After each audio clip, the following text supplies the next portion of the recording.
ici, premièrement, au nom de la Fondation Sembec. Je suis déjà venu l'an passé en parler un petit peu. La Fondation Sembec distribue des bourses pour les étudiants qui aspirent au ministère en particulier. Alors, ce matin, c'est la raison principale. Je ne veux pas entrer dans tous les détails, mais on va avoir des remises d'attestation de bourse ce matin parmi votre Église. Mais voici comment on va procéder. On va regarder ensemble une vidéo témoignage de boursiers qui dure 2 minutes. C'est très court et c'est très efficace, vous allez voir, comme information. Puis ensuite, je vais vous faire une petite mise à jour de 2 minutes sur la Fondation et on va procéder à la remise de bourse. Un autre 2 minutes et ensuite, on va ouvrir la parole ensemble. On va regarder ce que le Seigneur a sur le programme pour nous ce matin. Alors, sans plus tarder, vidéo.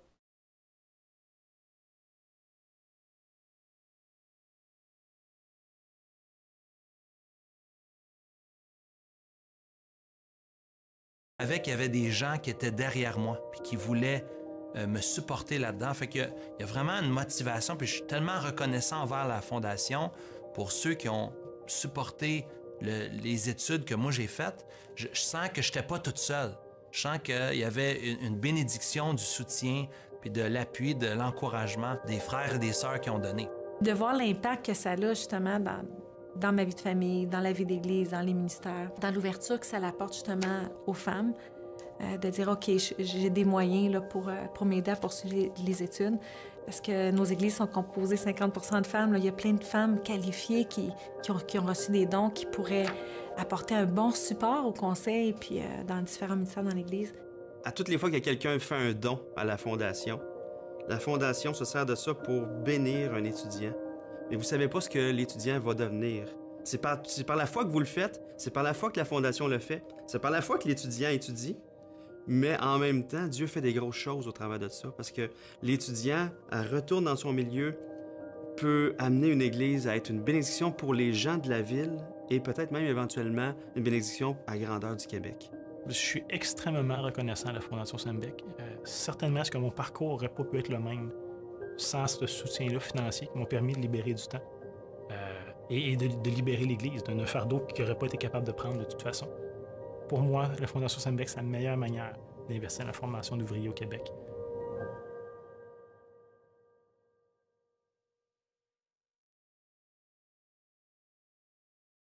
C'est stimulant, encourageant de voir qu'est-ce que le Seigneur fait à travers la Fondation. Et juste pour vous mettre à jour sur quelques données, quel est le but de la Fondation finalement? La mission de la Fondation, c'est d'accorder des bourses pour permettre l'accélération des études bibliques de leaders potentiels ou de leaders actuels. Alors, il y a beaucoup de bourses qui ont été données tout au long des années. Approximativement, présentement, on peut parler facilement de 1 500 000 qui a été distribué en bourse dans plus de 20, dans les 20 dernières années et plus. 1 500 000. Alors, ça veut dire qu'il y a 1 500 000 qui a été donné pour permettre à des pasteurs, des futurs pasteurs, des dames même dans l'Église qui veulent se former et qui ont à cœur, qui aspirent à servir dans leur Église locale, ont reçu des bourses au fil des ans et finalement, dont plusieurs sont actifs dans le ministère aujourd'hui. Et on pourrait parler aussi même de plus d'une centaine d'étudiants potentiels et actuels qui ont reçu des bourses de la part de la Fondation. Alors, je ne me souviens pas si l'autre slide, j'avais mis une photo d'étudiants. Bon, en tout cas, ce n'est pas grave. Mais de toute façon, l'idée, c'est de voir, c'est tellement encourageant de voir que certains complètent leurs études, se retrouvent en implantation dans les églises et tout ça. Donc, c'est vraiment une grande bénédiction. Et juste pour vous faire un résumé rapide, vous avez ça en avant.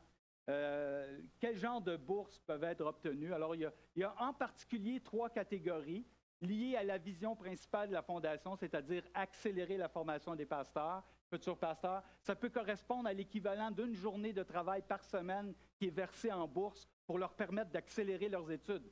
Plus les études vont vite, plus ils sont actifs pour servir avec la connaissance et l'expérience qu'ils ont besoin dans le ministère. Il y a des bourses Argent Plus maintenant qui visent principalement les femmes qui désirent servir dans le ministère, ça peut être à temps plein ou autre, mais qui couvrent les frais pour la durée des études jusqu'à un maximum de 3 000 $ par année. Et finalement, il y a des bourses en argent, c'est-à-dire la bourse argent, c'est-à-dire qui est un remboursement des frais d'études jusqu'à un montant maximal de 1 000 $ par année qui est renouvelable. Alors, vous voyez, l'objectif dans tout ça, c'est quoi? C'est de permettre que l'œuvre de Dieu au Québec se porte bien et qu'on soit en pleine progression dans la formation de futurs ouvriers, d'ouvriers actuels, pour favoriser la relève qui est le grand besoin. J'en ai parlé la dernière fois, donc je n'insiste pas plus maintenant pour cela. Et ce matin, il y a dans l'Église de Repentigny, en particulier, 2 récipiendaires de bourses, c'est-à-dire des personnes qui étudient, qui ont été acceptées par le comité de la Fondation versus Sembec liés ensemble pour recevoir une bourse. Alors, un de mes rôles à moi qu'on me confie, c'est de pouvoir être présent un bon dimanche matin et je suis vraiment reconnaissant à votre pasteur qui me permet de pouvoir le faire puis de parler un petit peu de la Fondation. C'est vraiment apprécié non seulement de moi-même, mais aussi du CA de la Fondation. Et ce matin, bien, il y a 2 récipiendaires. Bien, vous les connaissez, c'est à peu près certain. Alors, je vais premièrement inviter la première récipiendaire, une dame. C'est pas quelque chose, ça? Une dame qui étudie, qui investit du temps dans sa vie pour se former afin de pouvoir être plus efficace et servir dans son église locale. En passant, pourquoi pas vous, mesdames? Je ne sais pas, moi, ce que le Seigneur peut faire. Alors, j'invite, bien sûr, immédiatement Vénusia. Je pense qu'on devrait l'applaudir.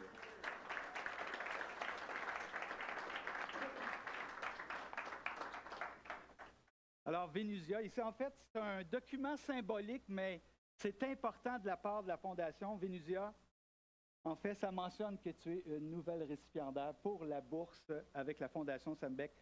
Toutes nos félicitations. Tu vas le montrer de l'autre côté, on va prendre une belle photo. Oui. Merci. On l'applaudit encore.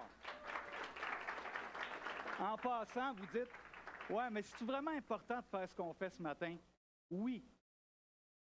Pour plusieurs raisons. Je vais en nommer quelques-unes. Pour encourager la personne qui a reçu la bourse. Pour informer l'Église que quelqu'un a reçu une bourse.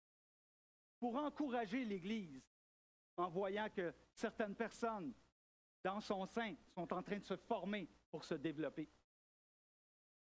Et pourquoi pas, peut-être donner le désir, le goût, l'intérêt dans votre propre Église. Je vois plein de gens là, qui sont ici. Là, moi, je ne vous connais pas, là, mais qui sait si le Seigneur n'est pas en train peut-être de faire quelque chose dans votre vie, puis il aimerait vous emmener plus loin et que vous pourriez bénéficier d'une bourse. On ne sait jamais. Deuxième récipiendaire, et non le moindre, il est connu un peu partout au Québec de par son rôle et bien aimé, j'en suis convaincu, dans l'Église de Repentigny. Et c'est Jannick Fortier.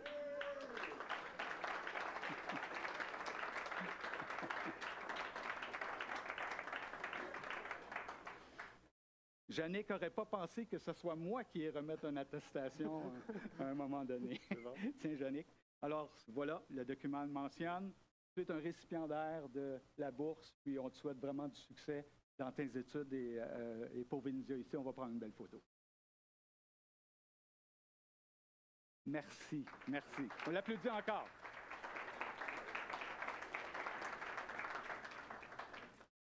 Ça me touche toujours de voir ça. C'est tellement encourageant.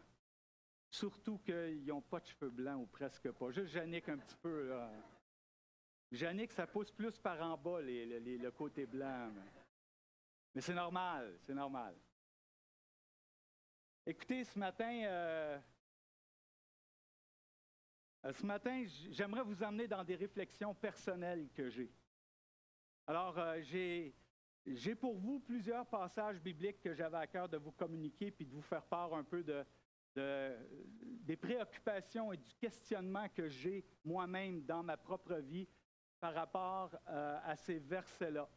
Bien sûr, je dirais, ces passages aussi sont... Tout est rattaché un petit peu à ce qu'on vit présentement dans notre société, mondialement. On entend parler comme jamais auparavant, on pourrait dire, quoique il y a eu des époques aussi tellement difficiles, mais en tout cas, dans notre génération, il me semble qu'il y a une coche de plus. On entend parler de guerre, de bruit de guerre, de problèmes environnementaux. On entend parler les difficultés de notre planète de toutes sortes de façons. Il y a des guerres vraiment qui sont très, très médiatisées et ça nous affecte. On trouve ça terrible. C'est vraiment difficile. Puis là, ça nous amène à nous poser des questions. Puis moi, en pensant à tout ce que nous voyons présentement dans notre société, il y a 2 versets en introduction que j'aimerais vous soumettre qui me font réfléchir, qui m'interpellent. Et un de ces versets, un premier verset, c'est dans Luc 18, verset 8.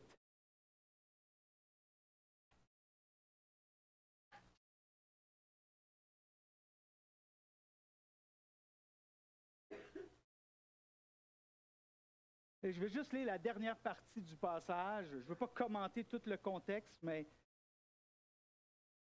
ce verset m'interpelle présentement. Mais quand le Fils de l'homme viendra,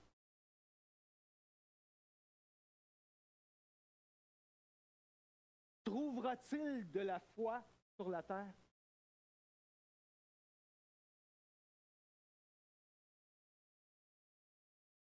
Quand le Fils de l'homme, quand notre Seigneur Jésus-Christ va revenir, va-t-il trouver de la foi sur la terre? Est-ce que la foi est un élément qui est de plus en plus en voie de disparition? Ou encore qui est remplacé par des choses qui n'ont pas la crédibilité que nous découvrons dans l'ensemble de l'Écriture? Quand le Fils de l'homme viendra, est-ce que la foi aura diminué, voire peut-être disparu? Vraiment. Je lisais quelques statistiques dans la dernière année. J'ai travaillé sur un projet avec Sembec, puis ça m'a emmené à voir toutes sortes de statistiques. Et j'ai été vraiment comme surpris encore une fois par cette caractéristique de notre société où nous voyons la foi qui diminue. Et entre autres, dans une je dirais, une évaluation ou un sondage qui a été fait par le groupe Barna, peut-être que vous en avez déjà entendu parler, qui est un groupe qui se spécialise au niveau des églises, on pourrait dire en Amérique du Nord en particulier, États-Unis, Canada. Et il disait, parmi les jeunes adultes élevés dans l'Église canadienne, seulement 1 sur 10 peut être considéré comme disciple aujourd'hui.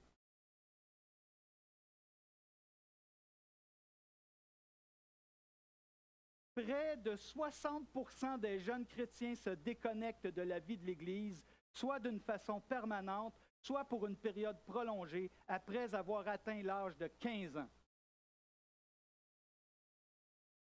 Ça fait réfléchir. Un article qui est paru dans Le Devoir, que peut-être certains d'entre vous se souviennent ou ont déjà lu, où elle était titrée ainsi « Un Québécois sur 2 ne croit pas en Dieu ». Et on mentionnait, le recul de la foi se confirme en fait dans beaucoup de pays, même aux États-Unis, car selon une enquête qui a été faite en 2016, 45% des jeunes Américains de 18 à 30 ans disaient ne pas croire en Dieu.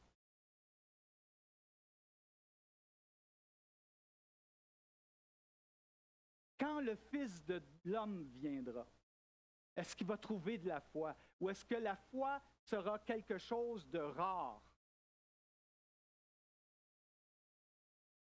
Deuxième verset. C'est dans Matthieu 24, 12.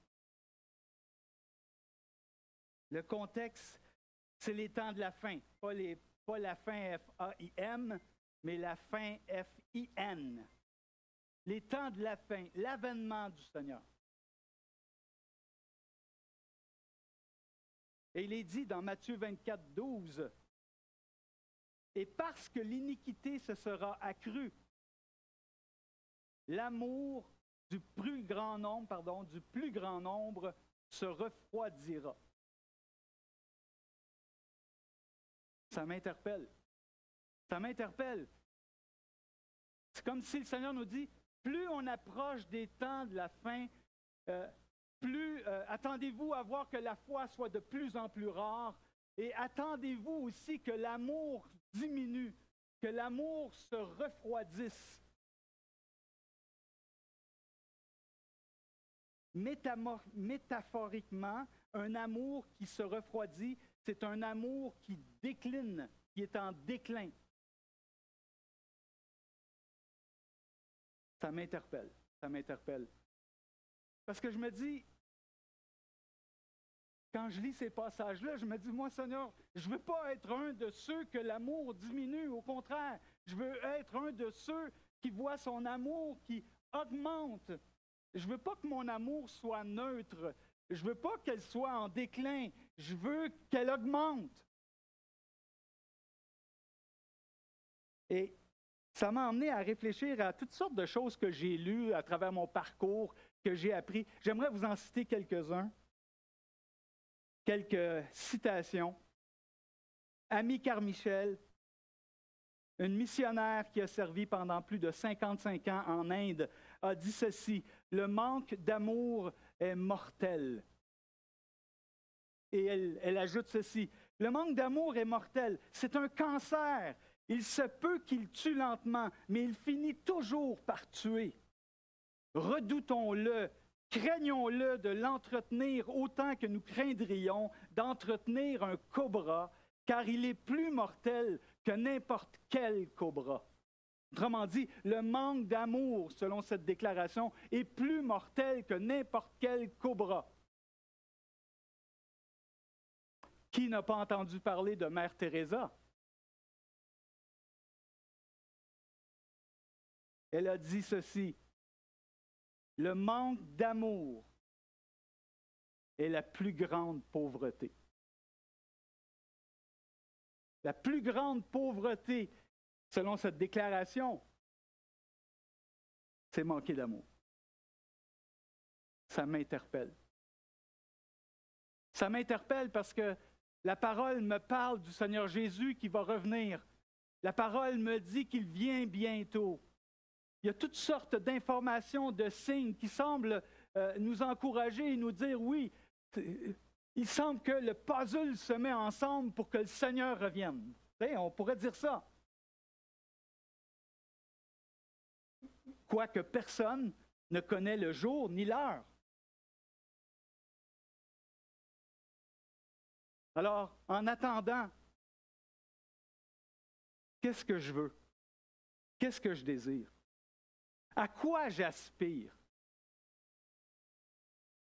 Et la réponse que je découvre quand je regarde l'Écriture et que je pense à toutes sortes de passages, ce que je désire, c'est que ma foi demeure. Ce que je désire, c'est que mon amour, non seulement reste là, mais qu'elle continue à augmenter. Je ne veux pas que mon amour diminue. Bien au contraire, puisqu'on pense ou on s'attend à ce que le Seigneur revienne bientôt, pourquoi pas travailler, pourquoi pas investir, pourquoi pas développer sur notre amour pour le Seigneur et notre amour pour les autres.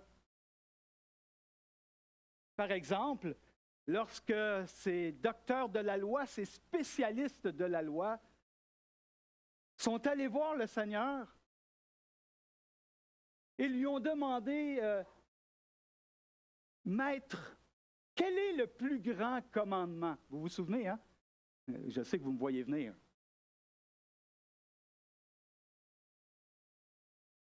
Et on peut penser à toutes ces lois de l'Ancien Testament, tous ces livres prophétiques, ces 619 lois. Voici la réponse du Maître. Voici la réponse de Jésus. Voici le plus grand commandement. Tu aimeras ton Dieu de tout ton cœur, de toute ton âme, de toute ta force, de toute ta pensée. Et voici un second qui lui est semblable. Tu aimeras ton prochain comme toi-même. Comme si le point central de tout ce que nous connaissons de l'Écriture est cet amour du Seigneur. Aimer le Seigneur et aimer les autres, c'est le point central, c'est le point, l'objectif absolu pour nos vies. Et si on dit et on croit et on pense que le Seigneur revient bientôt, pourquoi pas investir dans ce qui est central, dans ce qui est le plus important? Pourquoi pas faire attention à nous-mêmes et apprendre à développer, à connaître, à expérimenter, à goûter à l'amour du Seigneur? Je suis sûr que vous êtes d'accord. J'ai lu un texte à un moment donné qui disait ceci: l'Église représente l'élite de l'amour de Dieu. L'Église est l'endroit où l'amour devrait être sa spécialité.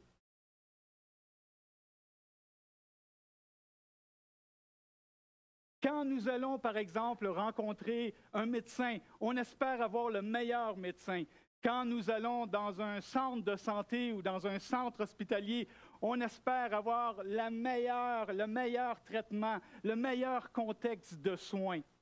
Quand nous allons à l'épicerie, nous cherchons nos meilleurs endroits dans la ville où les fruits sont les meilleures qualités à meilleur prix.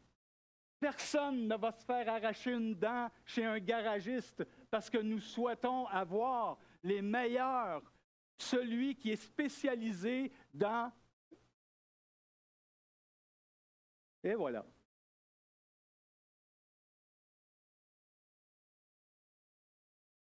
On veut le meilleur partout.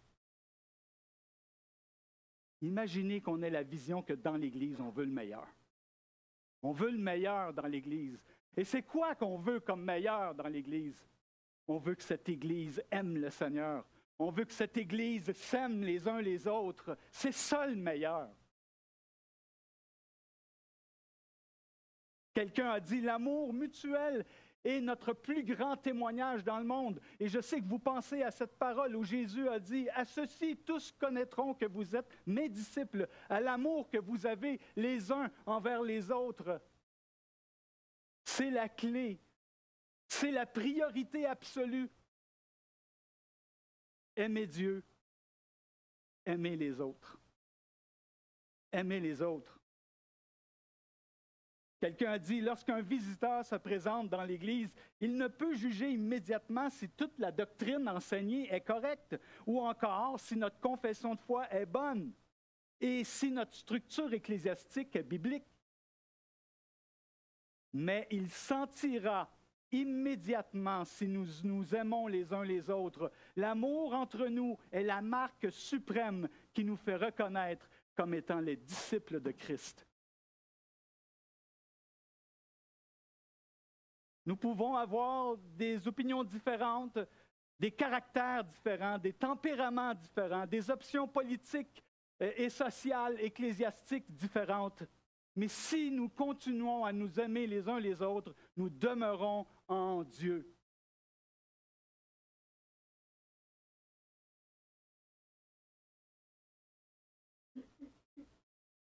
Don Carson, sur le discours de Matthieu 24, Don Carson a écrit un livre qui s'appelle « Le Dieu qui se dévoile », théologien issu du Québec, connu mondialement. Il a dit ceci sur ce passage: « Qu'aimeriez-vous être en train de faire, de dire, de penser ou de prévoir lorsque Jésus reviendra? Qu'aimeriez-vous ne pas être en train de faire, de dire, de penser ou de prévoir lorsque Jésus reviendra? » Le Seigneur adresse une salutation salutaire. Il conclut: « Veillez donc, puisque vous ne savez pas quel jour votre Seigneur viendra. » Pour nous, là, on est en paix avec ça. Veillez donc, en réalité. Parce que nous connaissons le plan de Dieu, le plan de l'Écriture. Puis le plan de l'Écriture, c'est que le Seigneur revienne. Donc, on le sait. Donc, de veiller, on le sait, on s'en attend. Alors, pourquoi pas, en attendant, s'exercer, se développer à aimer le Seigneur et aimer les autres. Pourquoi pas? L'amour, la part la plus importante de notre vie. Je ne sais pas si vous avez vu ça passer au mois de janvier. Il y a la fameuse horloge de la fin du monde. Et on disait que cette horloge-là, bien, en 2020, elle était, je pense, à 2 minutes, je ne sais pas trop.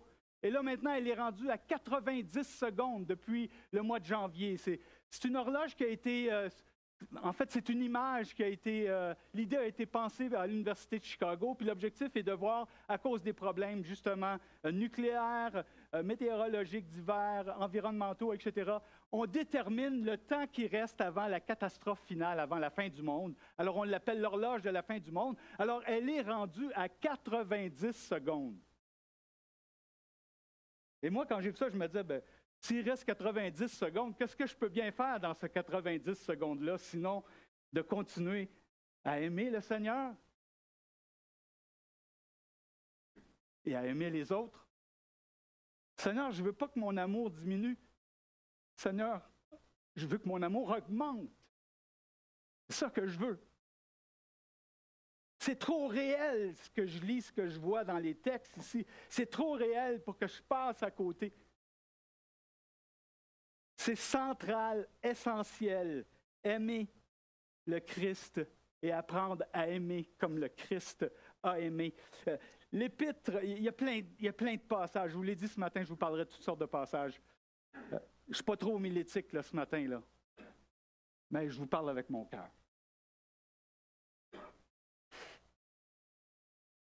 L'apôtre Paul a parlé à plusieurs reprises de l'amour dans les textes de la parole de Dieu. Les Corinthiens avaient un problème. Il y avait beaucoup de dons qui étaient manifestés. Paul décrit les dons. Il explique que tout le monde a au moins des dons et tout ça. Il en parle en 1 Corinthiens 12. Mais le problème était qu'il y avait quelque chose que Paul était préoccupé, qu'il ne voulait pas que les Corinthiens oublient ou qu'ils perdent.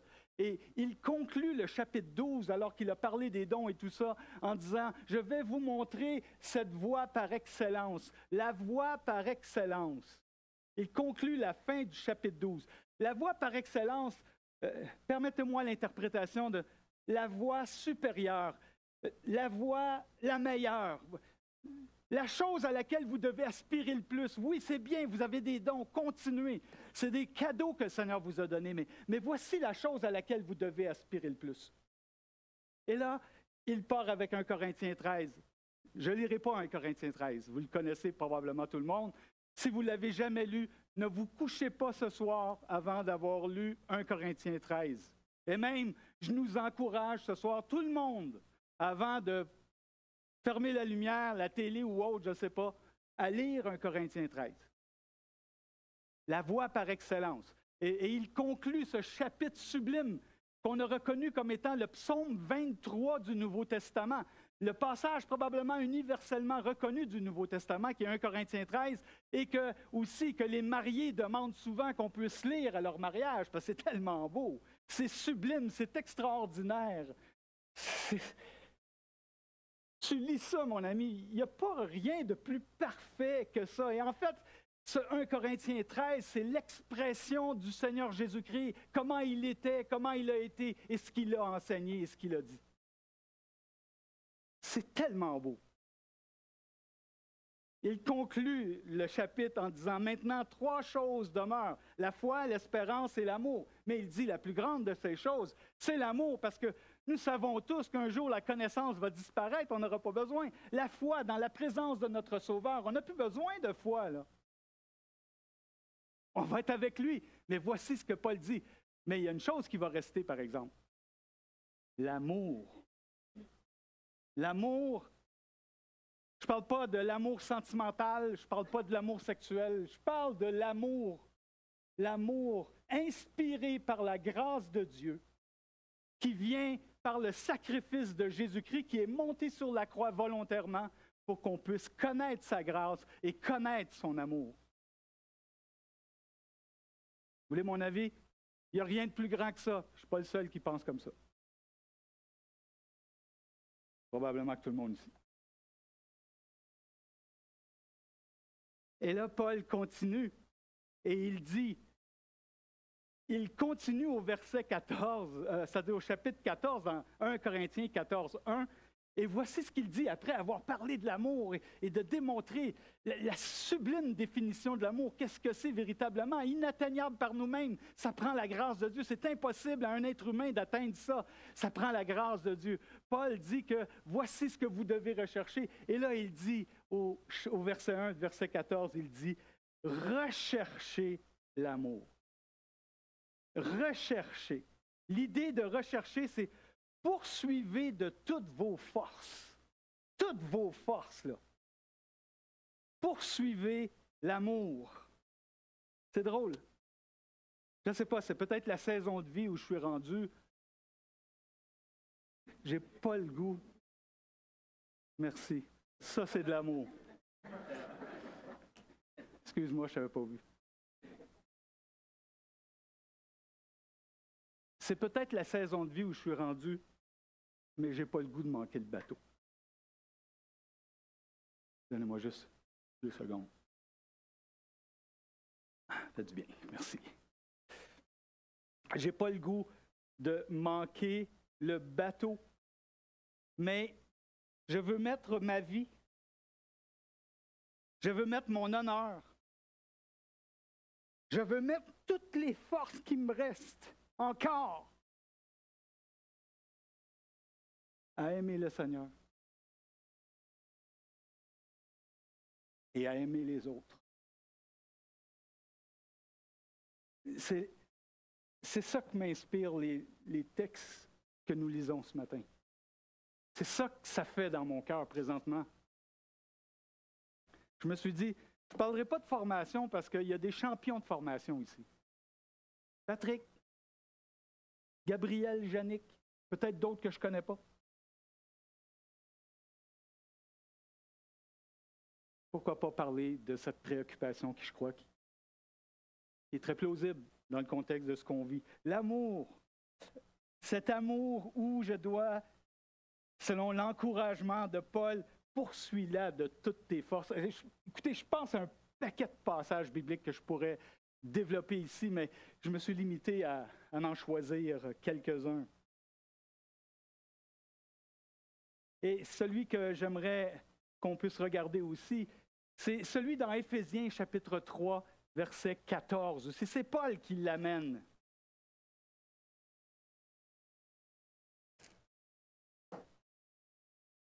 À partir du verset 14, c'est les versets qui nous permettent d'introduire celui sur lequel je veux insister. Certains d'entre vous ont peut-être déjà trouvé le passage que je veux souligner, mais voici à partir du verset 14, Éphésiens 3, verset 14. « À cause de cela, je fléchis les genoux devant le Père, de qui toute famille dans les cieux et sur la terre tire son nom, afin qu'il vous donne, selon la richesse de sa gloire, d'être puissamment fortifié par son esprit dans l'homme intérieur, en sorte que Christ habite dans vos cœurs par la foi, étant enraciné et fondé dans l'amour, que vous puissiez comprendre avec tous les saints quelle est la largeur, la longueur, la profondeur, la hauteur, et connaître l'amour de Christ qui surpasse toute connaissance. J'aurais beau avoir toutes les connaissances que je veux. Si on relisait, on regardait les textes d'1 Corinthiens 13, j'aurais beau avoir toutes les connaissances que je veux. J'aurais beau faire les plus belles prophéties. J'aurais beau être quelqu'un qui est une sommité en théologie. C'est quelque chose. L'amour de Christ surpasse tout ça. L'amour de Christ, c'est l'essentiel. L'amour de Christ, c'est la priorité absolue. Aimer le Seigneur et aimer les autres. Priorité absolue. Bien oui, ça ne veut pas dire qu'on arrête tout puis qu'on ne s'occupe plus de nos études, qu'on ne s'occupe pas de notre travail, qu'on ne s'occupe plus de notre famille, parce que là, on se concentre, on veut développer puis on veut s'exercer. Non, non, non, non. Toutes ces choses, excusez mon lapsus de français, toutes ces choses sont baignés dans l'amour que le Seigneur nous a révélé et demeurent notre priorité. Je veux revenir sur cette description de largeur, longueur, profondeur, hauteur. L'idée, ce n'est pas de présenter de façon géométrique l'amour. Hauteur, largeur, mathématiquement. Quoique ça donne une image. Mais c'est l'expression de l'immensité de cet amour qui enveloppe de toutes parts et qui va dans toutes les directions. On pourrait le résumer de cette façon. Mais l'image ou l'illustration que j'aimerais soulever ce matin, entre autres pour ce passage, j'ai lu dans un texte de Frédéric Godet. Je ne sais pas si vous connaissez Frédéric Godet, mais c'est un pasteur du 19e siècle, pasteur théologien, qui venait de la Suisse, si je me rappelle bien, et qui a écrit, entre autres, qui a été pasteur, mais qui a écrit des commentaires, dont plusieurs pasteurs au 20e siècle ont pu lire ces commentaires. Et moi, je les lis encore de temps en temps quand j'ai l'occasion. Et j'ai vu cette image à un moment donné, et j'ai trouvé ça vraiment intéressant. Et j'aimerais vous partager cette illustration. Lui, il compare, entre autres, cette image, entre autres, de la largeur de l'amour de Dieu. Mais qu'est-ce que c'est donc exactement? Et la comparaison que Godet en fait, c'est aimer en largeur. Ça nous fait penser à l'idée que le Seigneur aime tout le monde. Et il l'explique ainsi. Il dit, tout pays, tout peuple, tout pécheur, sans distinction sociale. En fait, c'est un amour qui n'exclut personne. Il accueille celui qui vient à lui. Dieu, dans sa nature, est amour. Vous connaissez dans l'Évangile de Jean, chapitre 1. Alors Dieu ne te dira jamais et n'a jamais dit « je ne t'aime pas ». Pourquoi? Parce que son amour est en largeur. Quelqu'un a donné cette illustration. L'amour en largeur de Christ, c'est l'amour les bras étendus en faisant référence à la croix. Jésus aime les bras étendus, dans le sens qu'il ne fait exception de personne, mais qu'il nous aime tous individuellement, peu importe nos origines, peu importe notre statut, peu importe notre pays, notre langue, la couleur de notre peau. Il nous aime tous sans distinction. Moi, j'ai eu le privilège d'être pasteur pendant plusieurs années dans une église multiculturelle. Il y avait 17 nationalités représentées. Il y avait des Africains, il y avait des Haïtiens, il y avait des Latinos, il y avait des Européens, il y avait des Arabes. Puis là, je peux multiplier encore. Il y en avait que probablement, je n'ai même pas su qui étaient là, puis je ne sais pas d'où ils venaient, mais en tout cas, ce que je veux dire, c'est que j'avais tellement de plaisir à leur dire, savez-vous, ne cherchez pas une église québécoise au ciel, ne cherchez pas une église de blancs, une église de noirs, une église africaine, une église hispanophone, parce que nous sommes maintenant un seul peuple en Jésus-Christ, parce que le Seigneur nous a aimés les bras étendus. Ça ne veut pas dire qu'il n'y a pas de défi de culture, ça ne veut pas dire qu'il n'y a pas de difficultés qui viennent avec le fait que des cultures se mettent ensemble. Mais le mur de séparation, si on pourrait dire ainsi, a été enlevé de la part de Christ. Christ a accompli par la croix l'impossible, c'est-à-dire maintenant tous ceux qui se rapprochent de la croix de Christ, peu importe leur origine, maintenant peuvent trouver réconfort. Parce que le Seigneur ne fait exception de personne, mais il aime tous sans exception. Hey, ça ne fait pas du bien, ça? Ah, on le savait. C'est drôle, hein? Moi j'ai besoin de l'entendre encore et encore et encore et encore. Voici une autre chose que j'ai découvert à travers mon parcours, que je trouve intéressant, puis je veux vous partager. J'ai lu à un moment donné, tu aurais été le seul pécheur sur terre.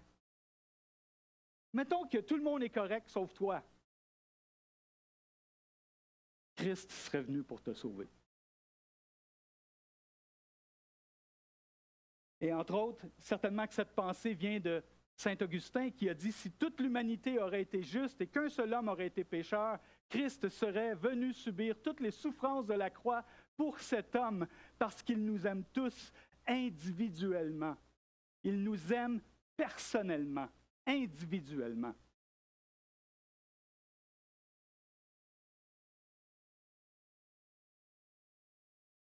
C'est extraordinaire. C'est extraordinaire. Il n'y a rien de plus grand, il n'y a rien de plus profond, il n'y a rien de plus intense, il n'y a rien de plus vrai, il n'y a rien de plus important, il n'y a rien de plus prioritaire que ce que nous sommes en train de dire. Aimer Christ. Aimer les autres. Aimer en largeur. Laissez-moi vous parler d'un autre verset qui démontre la preuve. Très rapidement, dans Romains, chapitre 5. Romains, chapitre 5. Le chapitre commence en disant « Étant donc justifiés par la foi, nous avons la paix avec Dieu par notre Seigneur Jésus-Christ. » La foi est essentielle. La foi est la condition, finalement. Si tu ne crois pas et que tu ne veux rien savoir de Christ, bien, il ne peut pas faire grand-chose avec toi. Mais si tu crois, tu peux obtenir tous les privilèges que Christ a acquis pour toi, peu importe ta condition, peu importe ce que tu es, peu importe ton passé, peu importe les squelettes de ton placard. Et voici la preuve. Je fais simplement soulever, porter votre attention sur 3 mots en particulier. Il est dit au verset 6, « Car lorsque nous étions encore sans force, Christ au temps marqué est mort pour nous. » Sans force, hein? Dans un autre passage de l'Écriture, le mot est traduit par « malade ». Sans force veut dire que tu n'as pas les forces nécessaires individuellement pour t'en sortir par toi-même. Moi, l'image que ça me vient, j'ai travaillé comme aide-infirmier il y a plusieurs années au moment où je me suis converti. Et l'image que j'ai eue à un moment donné en étudiant ces passages, j'avais le flash de ces patients, de ces malades, tellement malades qu'ils ne pouvaient même pas peser sur la cloche pour avoir de l'aide quand ils étaient dans le besoin. Ça me fait penser un peu à ça. On est tellement spirituellement malades, spirituellement atteints. On est tellement comme loin de Dieu naturellement qu'on avait besoin que Christ vienne. Alors, dans ma plus grande faiblesse, peu importe ce qu'elle est, Christ est mort pour moi. Christ est mort pour moi. Personne ne peut dire, si moi je suis trop faible, le Seigneur ne peut rien faire pour moi. Personne ne peut dire ça. Personne. Deuxième mot très rapide.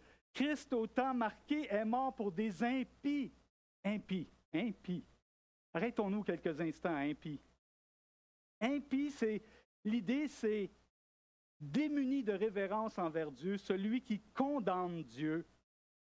C'est très fort comme définition. Celui qui condamne Dieu. Non, mais c'est comme s'il dit, je veux rien savoir. Je suis en opposition à ces valeurs-là. Laissez-moi de vous l'expliquer d'une autre façon. C'est comme si le texte nous dit, alors qu'on était à notre pire, Christ est mort pour nous. À notre pire. Pense quelques instants à ton pire. Toi, personnellement. Moi, personnellement. Chacun d'entre nous. À mon pire. À mon pire, j'aimerais que personne ne voie ça. À mon pire, j'aimerais que personne puisse entendre parler de mon pire. À mon pire, non, cela est trop difficile à entendre. Eh bien, à ton pire, Christ t'a aimé. C'est pas merveilleux, ça? C'est pas merveilleux?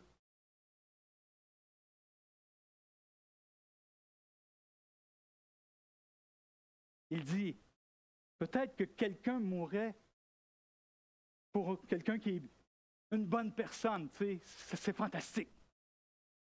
Hey, mourir pour une bonne personne, c'est fantastique. C'est vraiment, c'est honorable. C'est pas tout le monde qui le ferait, mais il y en a qui le feraient. Voici la chose incomparable qui est en dehors de notre compréhension. Christ, lui, l'a fait pour des impies. Il aime en largeur.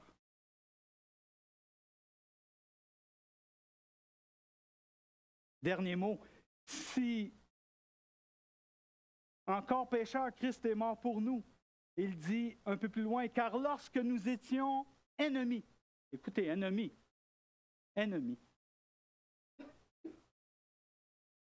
Christ meurt pour ses ennemis. C'est des vérités simples, vous dites, ah ouais, on est tout au courant de ça. Vous savez, aimer en largeur, le Seigneur nous appelle à aimer en largeur. Hein? Veut pas, il nous révèle son amour, on en prend conscience et il nous dit, OK, maintenant vous aussi, il faut que vous développiez cette vision d'aimer en largeur. Pourquoi pas? Si le Seigneur est comme ça, pourquoi pas nous-mêmes apprendre à aimer en largeur? Là, on se dit, hey, c'est impossible. Je suis incapable d'aimer en largeur. Je suis incapable humainement, mais par la grâce de Dieu. Tu sais, tu dis, on peut aimer le monde entier, là, tu sais, on peut dire, bon, on aime le monde entier. Mais le défi, c'est quand on est avec nos proches, avec les gens qui nous côtoient, là. Ça peut être dans l'Église, ça peut être nos voisins, ça peut être notre famille, ça peut être... Là, et là, le défi, oh là, c'est pas facile, là, hein? Le test.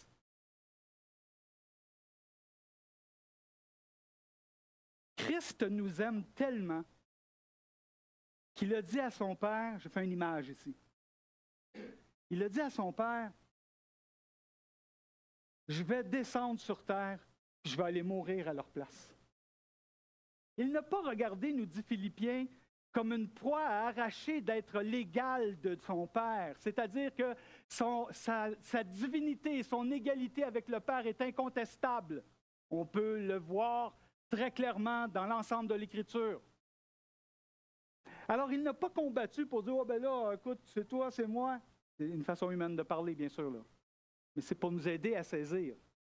Mais il a dit, je vais me rendre sur terre, puis je vais prendre leur place. Je vais mourir à leur place. Et le texte nous dit qu'il a quitté la gloire, il s'est dépouillé de sa divinité, il a pris une forme de serviteur, littéralement esclave, et il s'est rendu obéissant jusqu'à la mort même de la croix.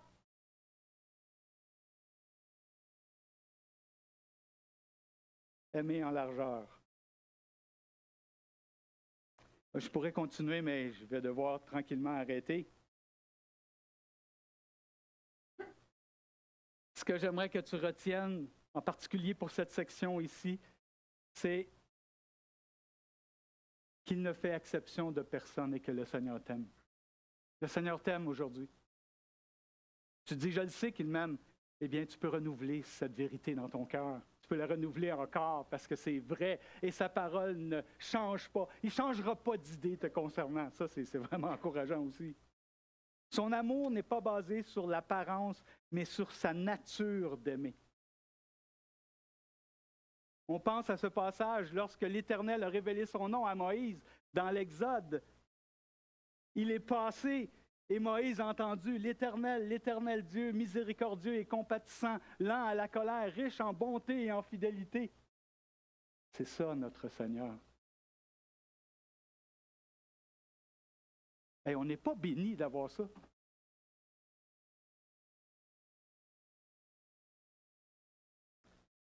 L'antidote au désespoir, a dit Charles Spurgeon, l'antidote au désespoir humain est la miséricorde de Dieu.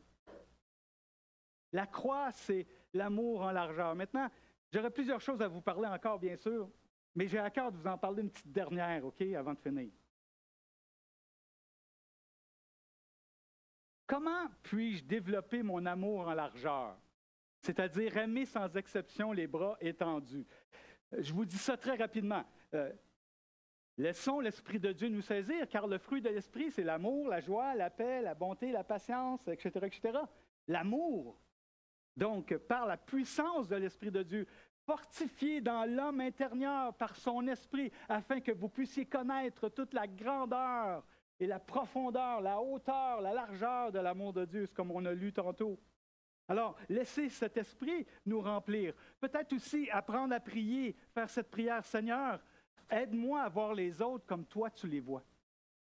Peut-être je peux apprendre à prier, demander au Seigneur qu'il m'aide à voir comme lui aussi. Et le dernier, là, je le gardais en réserve parce qu'il est vraiment important. Puis lui, il peut s'appliquer partout. Honnêtement, j'ai choisi de vous en parler maintenant. Une condition indispensable, c'est de pardonner. Comment je peux apprendre à aimer? C'est de pardonner. Comment je peux apprendre à aimer en largeur? Puis je pourrais rajouter les autres aussi, mais ce matin, on parle de largeur. Comment je peux apprendre à aimer en largeur? C'est pardonner. Pardonner. Et ça, c'est un défi. Ça, c'est pas toujours facile. Et le Seigneur a été clair, hein? Il a dit, écoutez, si vous ne pardonnez pas aux autres, vous non plus, vous ne serez pas pardonnés. Et ça nous pique un peu, hein? Et même, le moment où je peux ressembler le plus à Christ lui-même, c'est quand je pardonne. J'avais lu ça en quelque part à un moment donné, j'avais trouvé ça tellement bon. Quand je pardonne, c'est le moment où je ressemble le plus à Christ. Wow!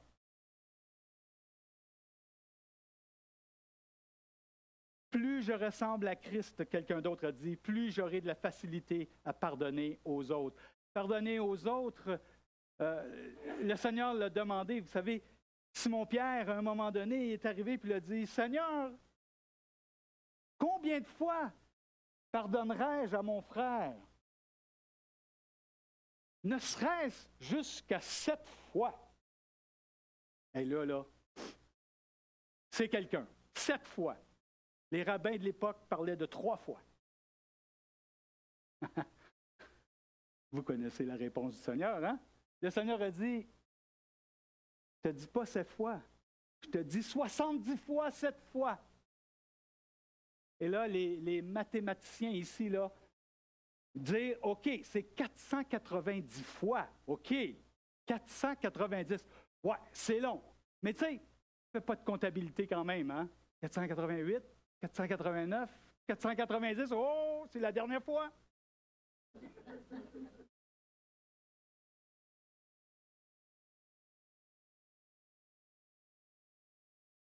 Ce que le Seigneur a voulu dire, c'est quand ton frère, ta sœur, quelqu'un revient vers toi et te demande pardon, tu lui pardonnes.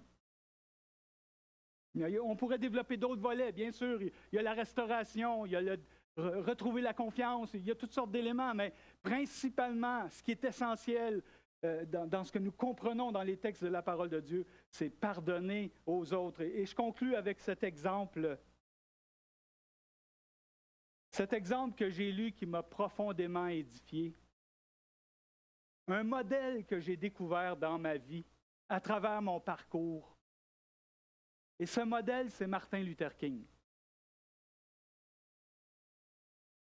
Je connaissais son histoire, j'avais lu quelques détails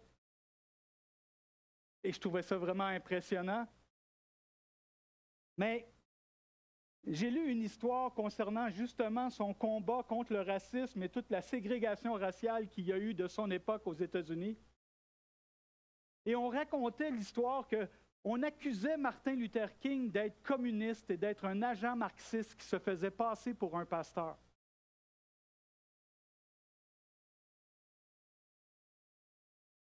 Et on raconte toujours dans cette histoire que les Blancs de l'école et de l'Église applaudissaient les affrontements télévisés de Martin Luther King avec les shérifs du Sud et les chiens de la police. Puis vient le moment où Martin Luther King fut arrêté et mis en prison. Toujours selon l'histoire, à l'extérieur de la prison, des pasteurs sudistes le dénonçaient comme étant communiste. Et je vous évite tout ce qu'il disait. Imaginez ce flot d'injustice de la part de confrères, de pasteurs qui prêchaient à l'Église le dimanche matin.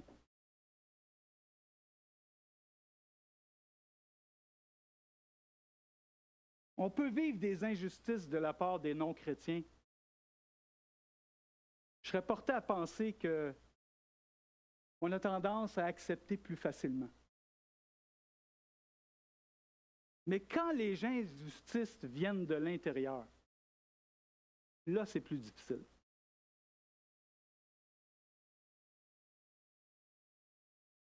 Toujours selon l'histoire, Martin Luther King lui-même a écrit que cela n'a pas été facile. Il a dû jeûner plusieurs jours afin d'atteindre la discipline spirituelle nécessaire pour pardonner à ses ennemis.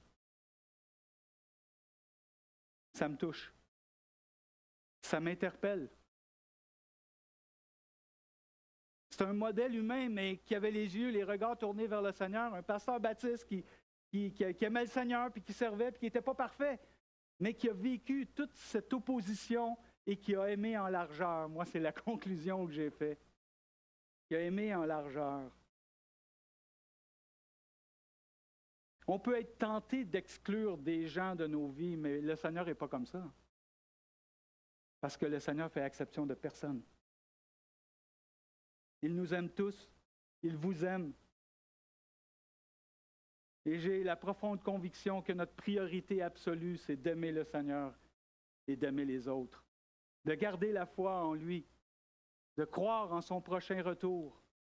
De veiller et de bénir Dieu pour l'immense privilège que nous avons de le connaître. Et comme ce matin, nous avons chanté, quand j'ai vu ses mains pardonner à des milliers d'hommes, je pensais à l'amour en largeur quand j'ai lu ça. Quand j'ai vu ensuite que dans tes yeux, je vois la grâce, je vois que tu m'aimes. C'est extraordinaire. C'est extraordinaire.